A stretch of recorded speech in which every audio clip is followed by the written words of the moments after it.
오늘은 마가복음 4장 26절에서 34절 말씀으로 또 이르시되 하나님의 나라는 이라는 제목으로 함께 말씀을 나누고자 합니다.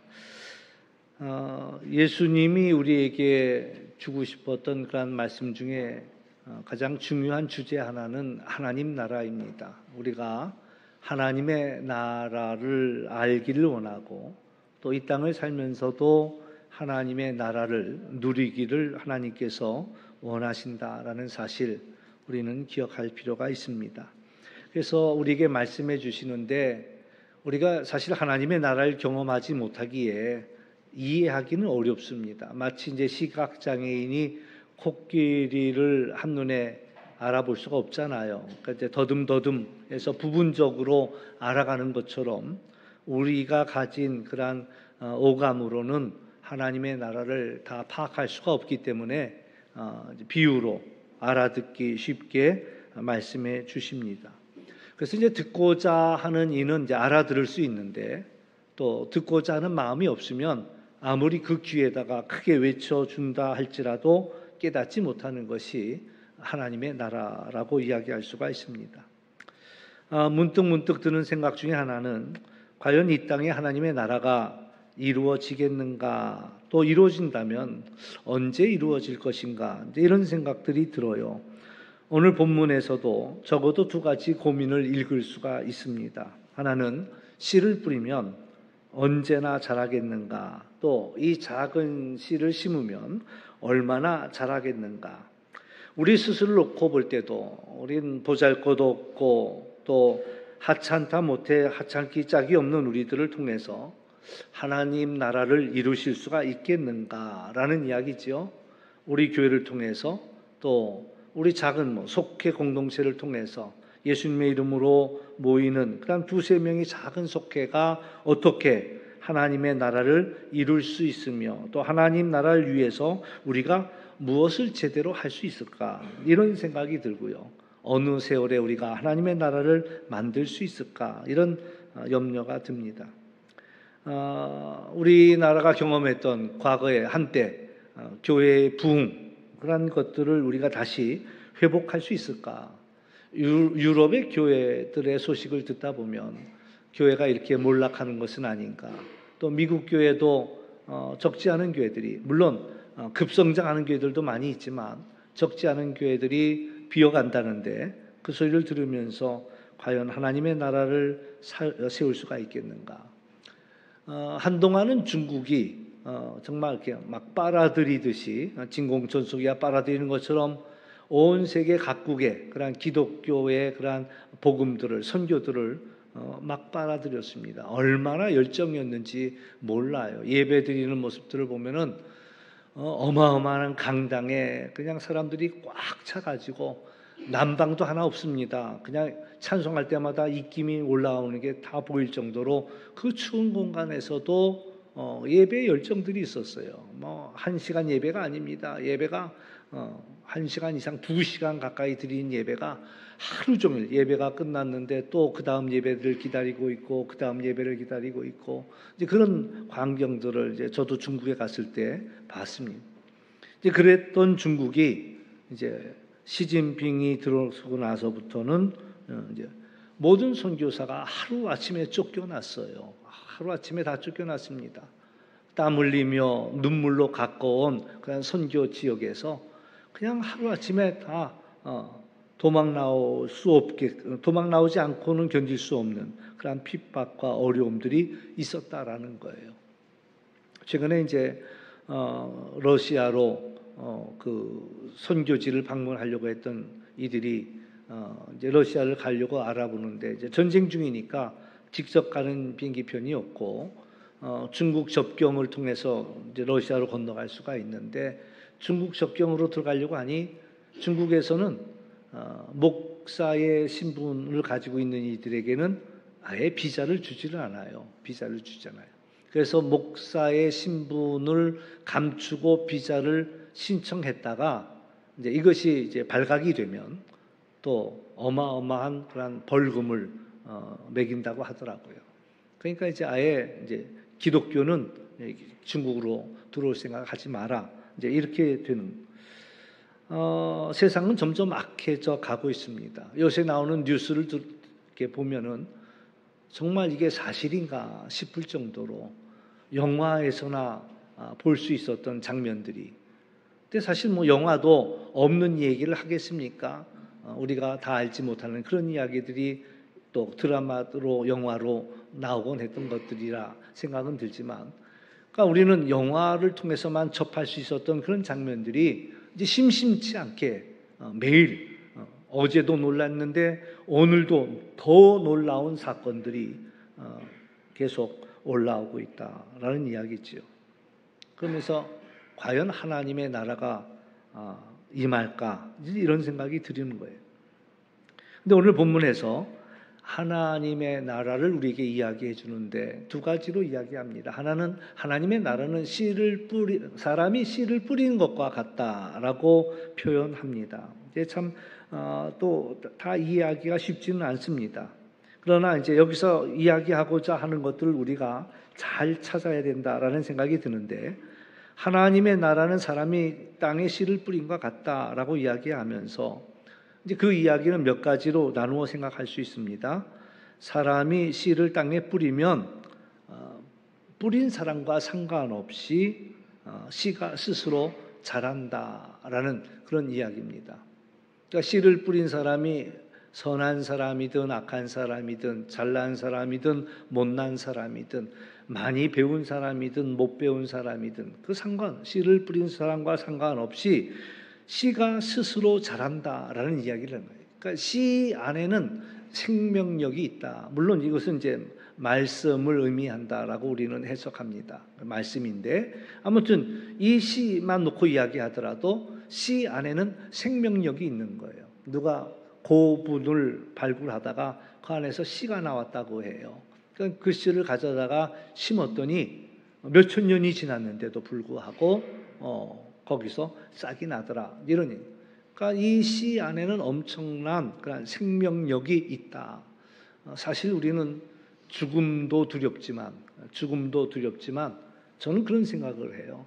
생명이 더 무섭다. 생명이. 어떻게 저기서 생명이 나올 수가 있을까라는 생각을 하는 거죠. 우리 교회도 들어오다 보면 그 교회 명패가 붙어 있는 그 밑에 이렇게 보면요. 아스팔트 사이에서 싹이 올라와서 이렇게, 야, 어떻게 여기에서 싹이 날 수 있을까? 작년에도 저희 집 앞에 돌 그 벽 틈에서 나팔꽃이 나오더니 이제 올해는 자리를 옮겼더라고요. 이제 화단에서 나와서 다행이다. 근데 작년에도 그 건물 틈 사이에서 나팔꽃이 올라와 가지고 깜짝 놀랐던 일이 있습니다. 근데 장독대에도 보면 그 벌어진 틈 사이에서 또 올라오는 거예요. 근데 어디 뭐 등산 가다 보면은 산 높은데 정말 저기는 물기 하나 없어 보이는데 그 바위 틈에서 소나무가 이렇게 버티고 있는 모습을 보면은 야, 참 생명이 무섭다 이런 생각. 어떻게 저기서 살아남지? 이런 생각이 드는 거예요.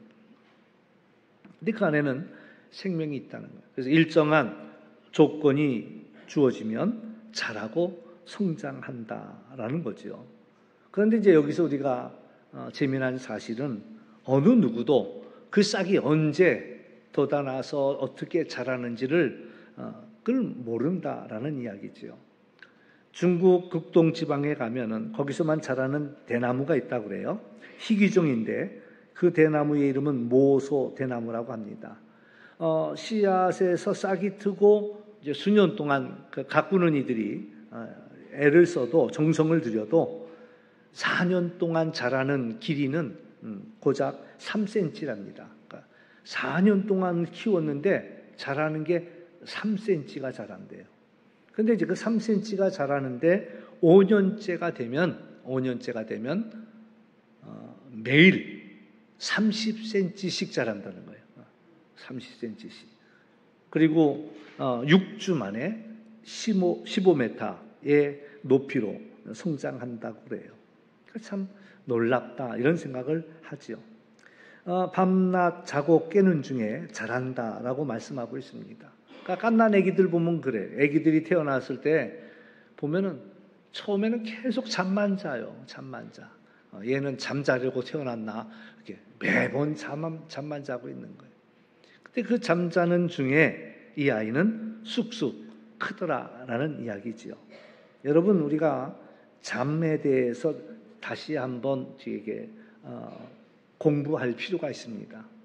때로는 우리가 왜 사람은 잠을 자야 되지? 이제 이렇게 궁금하고, 또 어떤 이들은 잠자는 시간을 굉장히 아까워합니다. 수험생들 사이에 퍼졌던 얘기가 있어요. 예전에 이것도 뭐 지금도 통하는지 모르겠는데 예전에는 그런 얘기, 사당오락 그랬습니다. 사당오락. 4시간을 자면 합격하고 5시간을 자면 불합격 떨어진다. 그래서 이제 나온 단어가 사당오락 그랬습니다.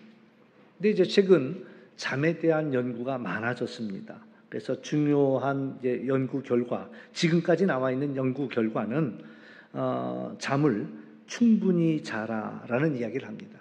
그러니까 잠을 자는 시간은 절대 낭비되는 시간이 아니라는 거예요. 잠을 자는 동안에 우리가 낮 동안에 모았던 수많은 정보들이 서로 이제 연결이 되고, 뭐 시놉시스가 서로 연결이 되고, 서로 그 안에서 엄청난 이제 창조력과 상상력과 이런 것들이 잠자는 동안에 뇌 안에서 일어난다라는 이야기지요. 그래서 충분히 잘 필요가 있다라는 거예요. 충분히 자야 낮에도 집중도가 올라가고 또 활동할 때에 여러 가지 건강에도 유익하다라는 이야기가 연구 결과 나옵니다. 특별히 6시간 이상 자야 된다라는 얘기입니다. 6시간 이상 자는 사람들과 6시간 못 자는 사람들 사이에 치매의 가장 치명적인 게 6시간을 못 자는 거래요. 6시간을 자야 된다라는 얘기를 해요. 그래서 6시간을 안 자는 분들의 치매에 걸릴 확률은 엄청나게 높이 올라간다라는 연구 결과가 있습니다. 그래서 이제 잘 수 있으면 자라는 거예요. 또 졸리면 잠깐이라도 자고 일어나라는 거예요. 그 졸린 그 순간을 막 잠을 쫓으려고 하지 말고 5분이라도 10분이라도 잠깐 눈을 붙이는 것이 건강에 좋다. 그 잠이 오는 이유가 있는 거라는 거죠. 지금 잠깐 쉴 필요가 있다라는 그런 이야기. 하나님의 나라도 우리가 깨닫지 못하는 시간에 확장이 되는 거예요. 자고 깨고 하며 되풀이되면서 우리가 그 시간이 무의미하게 생각이 되지만, 그렇게 보이지만 그렇지 않다는 거죠. 우리가 전도할 때 내가 이거 전도한다고 이게 무슨 의미가 있겠어? 또 내가 봉사한 거 이거 뭐 무슨 의미가 있을까? 괜히 시간 허비하는 거 아니야? 낭비하는 거 아니야? 이렇게 생각이 들을지 모르지만 하나님은 그 사이에도 일하신다라는 이야기예요.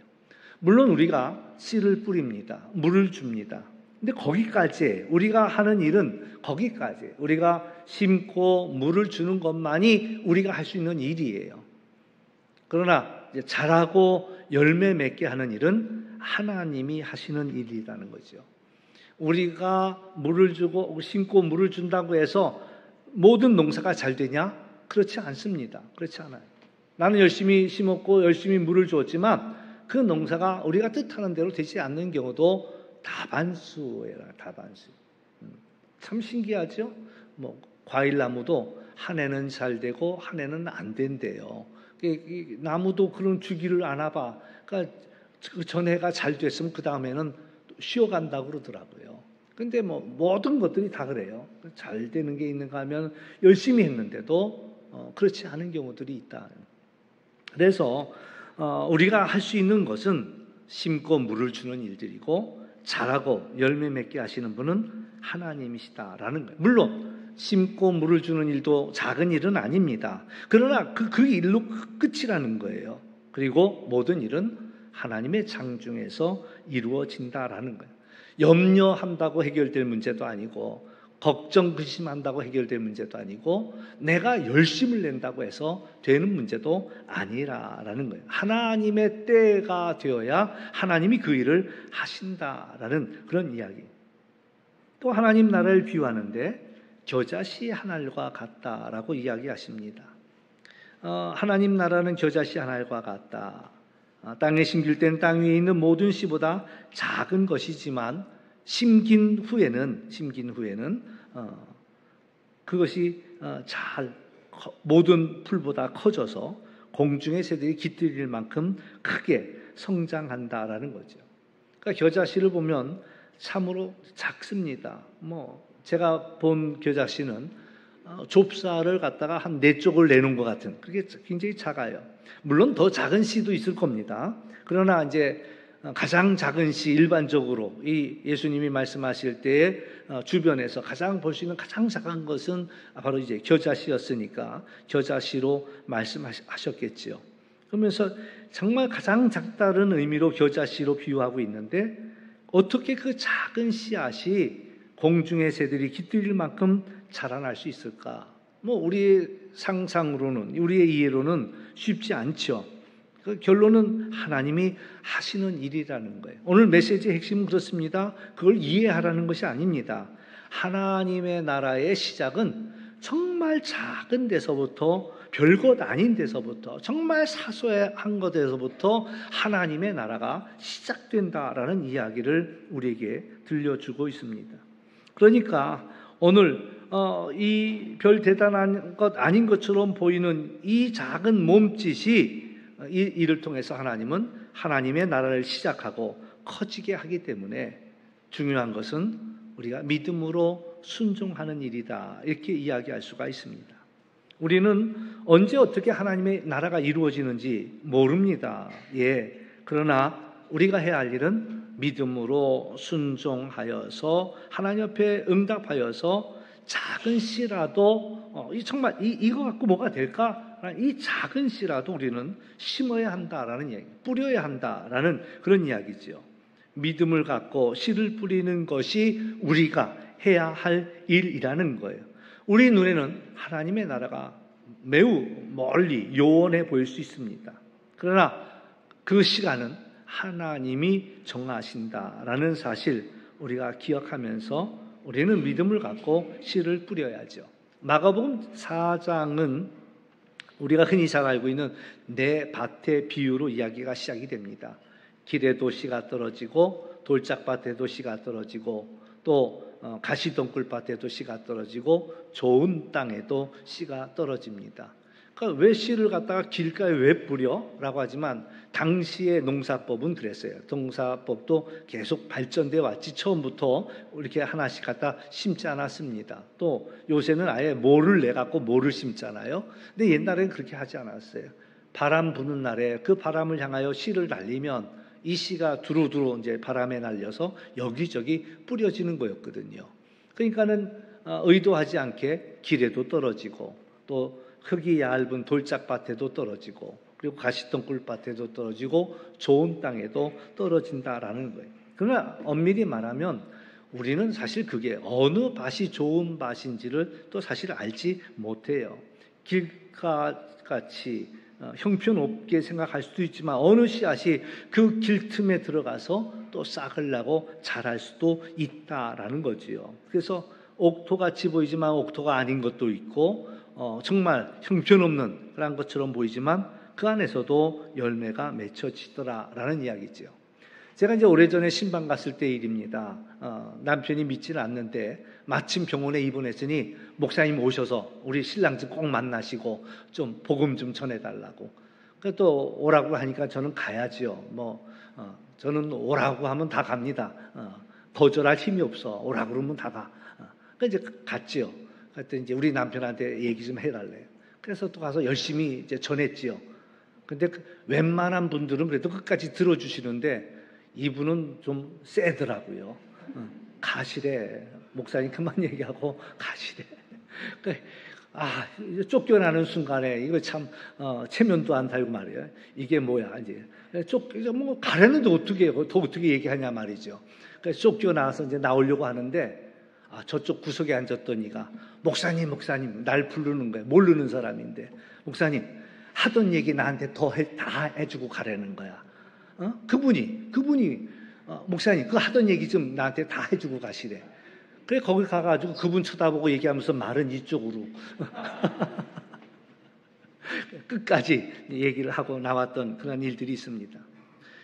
그러니까 이처럼 일들이 내 생각과 같이 되지 않을 때가 참 많아요. 근데 우리가 분명히 기억해야 할 것은 하나님이 그 시간에도 일하고 계신다라는 사실이에요. 우리가 씨를 뿌릴 때 그 씨가 뜻하지 않은 곳에 떨어져서 거기서 싹이 나기도 하고 열매가 자라기도 한다라는 거예요. 성경 읽다 보면 종종 이해가 안 되는 부분들이 있습니다. 심은 대로 거두는 거, 이게 가장 상식적이지 않겠어요? 근데 하나님이 하신 말씀 가운데 내가 심지 않은 것을 먹게 하겠다는 거예요. 내가 심지 않은 나무를, 그 열매를 내가 먹게 하겠다라는 이야기예요. 그러니까 심은 사람은 따로 있는데 먹는 사람은 따로 있다라는 이야기를 들려줍니다. 그게 사실 이해가 안 가는 거예요. 하나님, 그게 어디 있어?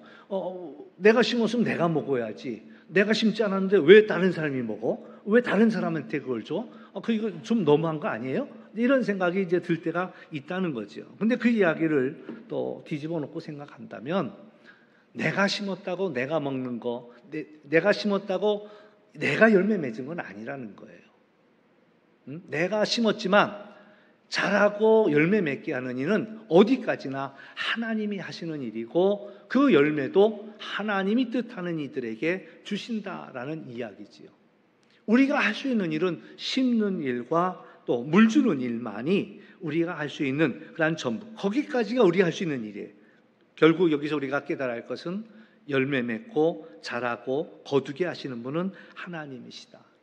이제 우리 찬송가 노랫말에도 나오지만 씨를 뿌려놓고 나지 아니할까 염려하고 애타기도 하지. 그러나 그러지 말라는 거예요. 왜? 하나님이 하신다라는 이야기고 또 우리가 모르는 사이에 그 씨는 자라나서 싹이 나고 이삭이 되고 또 우리가 부지불식간에 충실한 곡식을 맺는다라는 거죠.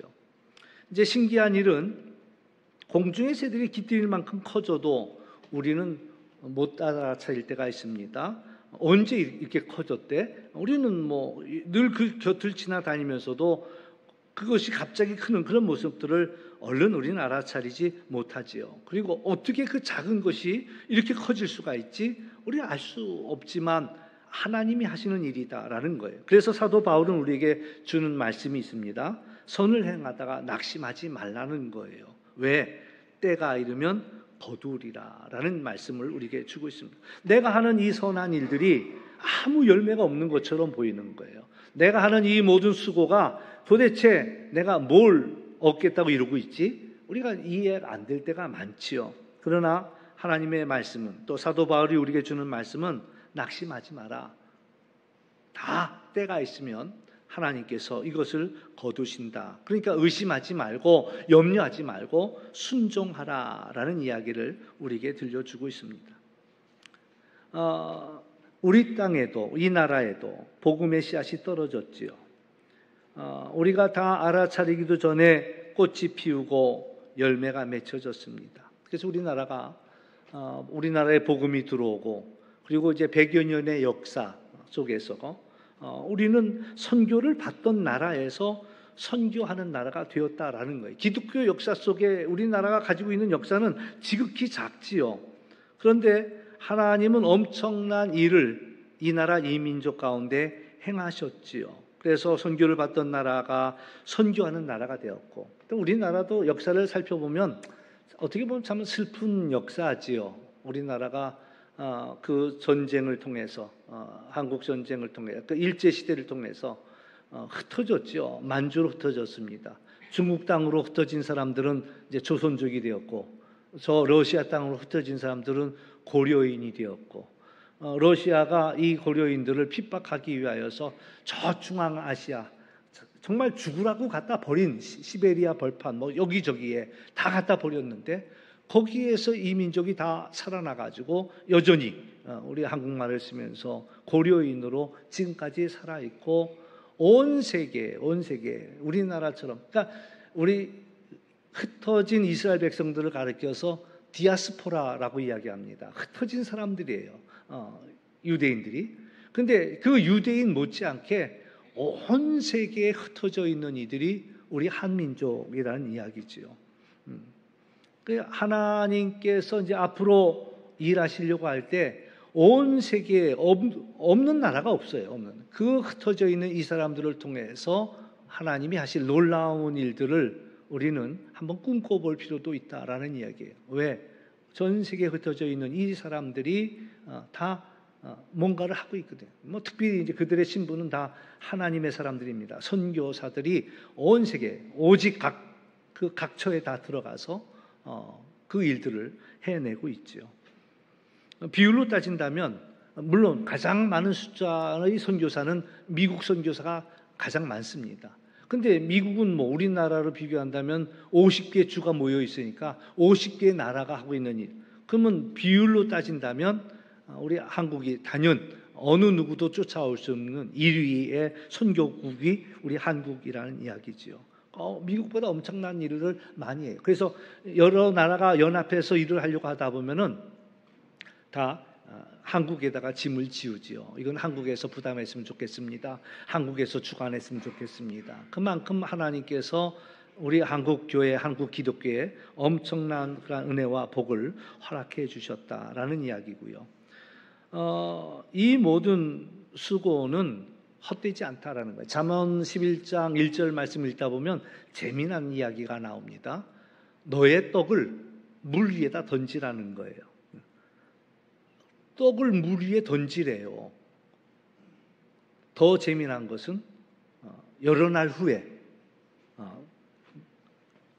도로 그 떡을 찾는다라고 이야기해요. 아니 흘러가는 물 위에다 왜 떡을 던져? 이해가 안 가는 거예요. 그런데 여러 날 후에 그 떡을 도로 찾으리라. 그러니까 내가 보낸 떡은 사실은 어느 누구에게로 흘러갔는지 우리는 잘 알지 못해요. 내가 떡을 던져보고 났더니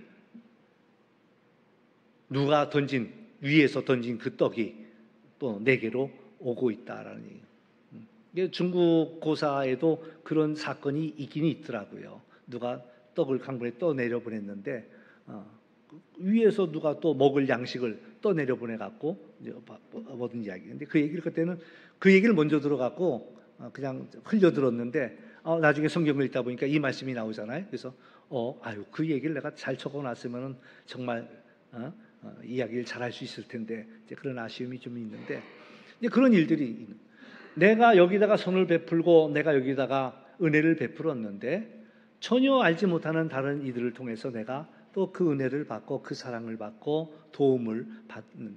그러니까 오늘 우리가 이 손을 베푸는 이 일들을 우리가 낙심하지 아니하고 염려하지 아니하고 행할 필요가 있다라는 이야기지요. 분명히 나는 여기다가 심었지만 엉뚱한 데서 그 열매를 거두게 하시더라. 하나님의 나라는 비록 우리가 알아차리기 어려울지라도 분명히 자라간다라는 사실이에요. 그래서 오늘 우리가 해야 할 일은 믿음을 갖고 하나님의 일하심을 믿고 믿음으로 씨를 뿌리는 일을 계속해야 되고 멈추지 말아야 한다라는 이야기입니다. 씨를 뿌리는 일은 쉽지만은 않습니다. 왜? 성경에도 나와 있는데 울면서 씨를 뿌린다고 그랬어요. 씨를 뿌리는 그 과정이 정말 눈물 나는 거지요. 눈물 나는 과정입니다. 당장 얻는 거 없이 계속 베풀어야 되고 계속 내놓아야 되니까. 때로는 자기 먹을 것도 없는데도 우리 이제 지금은 안 그렇지만 춘궁기에 그러지 않았겠어요? 우리 지금 당장 먹을 거 없는데 그걸 땅에다 심으면 어쩌자는 거냐 그럴 테지요. 그런데 그 일은 계속해야 한다. 그러면 추수 때 우리가 괜히 기쁜 것만큼 못지않게 씨를 뿌리는 시간은 눈물이 필요하고 어려운 시간들이지요. 그 씨가 이제 발화하기 위해서는 적당한 햇볕도 필요하고 적당한 습기가 필요하다고 그래요. 적당한 햇볕은 하나님이 주시는 것이고 적당한 습기는 우리가 수고해서 흘리는 땀이 될 수도 있고 눈물이 될 수도 있고 그러나 분명히 기억해야 할 것은 이 씨를 뿌리고 염려하지 말라. 왜? 염려는 도움이 되지 않습니다. 그러나 우리의 때가 아니라 하나님의 때에 하나님의 계획 속에 이 하나님이 이 일들을 이루어 가시기 때문에 우리는 그저 무익한 종으로서 우리가 해야 할 일을 충실하면 되겠다라는 그런 이야기입니다. 날이 더워지고 있습니다. 뉴스에는 우리나라도 이제 올해 여름에는 40도를 넘어설 거라고 예측들 하고 있습니다.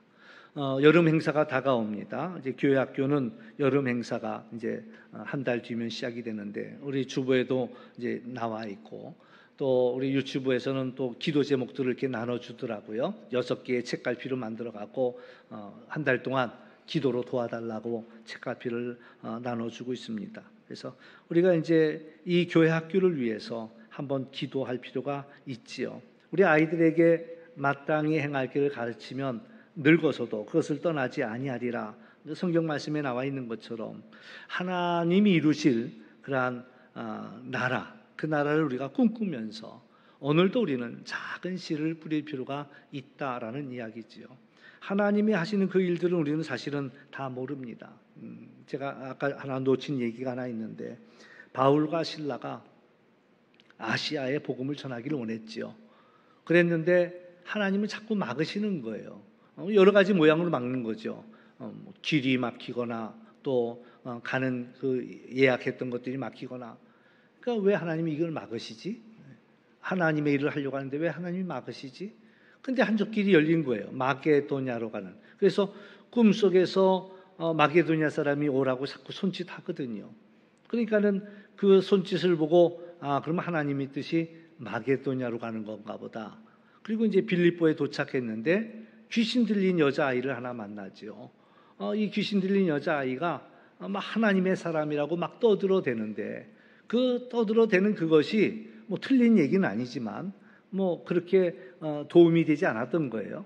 그러니까 이제 그 귀신을 쫓아냈단 말이죠. 그 여자에게 들렸던 귀신을 쫓아낸. 근데 이 여자애가 하던 일이 귀신 들려갖고 점치는 일들을 했었거든요. 그러니까 이제 그 주인이 이제 이 귀신이 쫓겨난 다음에 더 이상 돈을 벌 수 없으니까 이 바울과 실라를 고발하죠.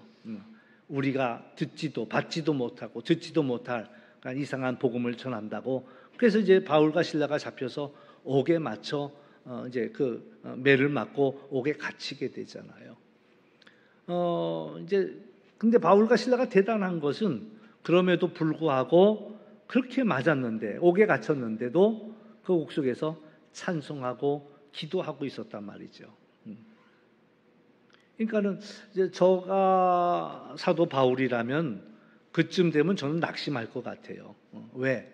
아니 하나님이 가지 말래서 거기는 안 갔고, 여긴 가라고 해서 갔고, 귀신 들린 자 귀신도 풀어줬고 다 잘했는데 왜 내가 매를 맞아요? 왜 내가 이 감옥에 갇혀요? 이제 그게 이제 저의 한계는 거기까지일 것 같아. 하나님이 이건 좀 너무하지 않습니까? 막 이런. 근데 이제 사도 바울 선생이 저보다 훨씬 나은 거는 그 지경에서도 또 찬송하는 거예요. 그 지경에서도 기도하는 거예요. 그랬더니 그 간수가 그 찬송하는 소리를 듣는 거죠. 지진이 났습니다. 옥문이 다 열렸어요. 그러니까 이 간수가 그걸 확인해 보지도 않고 죄인들이 다 도망가게 생겼으니 그냥 죽을 생각을 하는 거예요. 자결할 생각을 하는 거예요. 근데 바울과 실라가 말리죠. 우리 그대로 여기 다 있다. 그리고 불을 밝히고 보니 그대로 다 있는 거예요. 그리고 나서 간수가 바울과 실라한테 묻지요. 내가 어떻게 해야 되겠는가? 라는 질문을 던. 그리고 사도 바울은 너와 내 집이 주 예수를 믿으라고 이야기하면 그들을 구원하는 사건으로 매듭이 지어지는 거예요. 그러니까 사실 우리는 내가 원하던 그 그림들이 그려질 때만이 하나님의 일하신다라는 생각하기가 쉽지만, 하나님의 그림은 전혀 우리가 생각하지 않는 그런 것과 다른 방향에도 있을 수 있다는 거예요. 그러니까 중요한 것은 우리가 끝까지 믿음으로 순종한 사람만이 하나님이 하시려는 일을 볼 수가 있는 거예요. 내 생각과 내 뜻을 가지고 하는 이들은 자기 생각과 자기 뜻에서 어긋나면 거기서부터 낙심이 됩니다. 거기서부터 절망이 되는 거예요. 내가 하나님의 뜻대로 했는데, 다 순종했는데 하나님 왜 일이 이렇게 됩니까? 근데 하나님의 계획은 더 뒤에 있었어요. 더 뒤에 있었어요. 다 계획하고 계셨단 말이죠. 요새 드라마 보면요, 정말 잘 만드는데 막 주인공이 위기를 닥치고 어려움을 겪습니다. 이게 뭐 다 끝났다라는 생각이 들 그런 상황으로 가요. 근데 극적으로 그것을 전환시켜 가지고 정말 그 작품의 묘미를 더하는 일들이 많거든요. 하나님이 하시는 일이 그래요. 우리는 여기가 끝이라고 생각했는 그 일들이 결국은 하나님의 때는 더 놀라우니. 그래서 하나님의 나라가 어떻게 진행이 되는지는 우리의 제한적인 걸 가지고서는 다 상상할 수 없는 거예요. 하나님 이 작은 겨자씨가 뭘 하겠어요? 라고 우리는 생각하지만 하나님은 그것을 통해서 얼마든지 하나님의 나라를 시작하신다라는 사실을 기억하면서 오늘도 우리가 믿음으로 우리의 주어진 일들을 순종하고 나가는, 그래서 하나님의 나라를 이루어지는 하나님의 나라를 발견하는 우리 모두가 될 수 있기를 주의 이름으로 축원합니다. 예, 기도하겠습니다. 참 좋으신 아버지 하나님 감사합니다. 때때로 우리의 생각, 우리의 계획이 악지를 때가 있습니다. 그러나 하나님의 일하심은 우리의 생각을 넘어 또 깊은 곳에 있음을 알게 하여 주시고 우리에게 그저 순종할 수 있는 믿음을 더하여 주시어서 우리의 작은 몸짓이 하나님 나라 위하여 쓰임받게 하여 주시고 또 아름다운 열매로 나타나게 하여 주옵소서. 감사하며 예수님의 이름으로 기도하옵나이다. 아멘.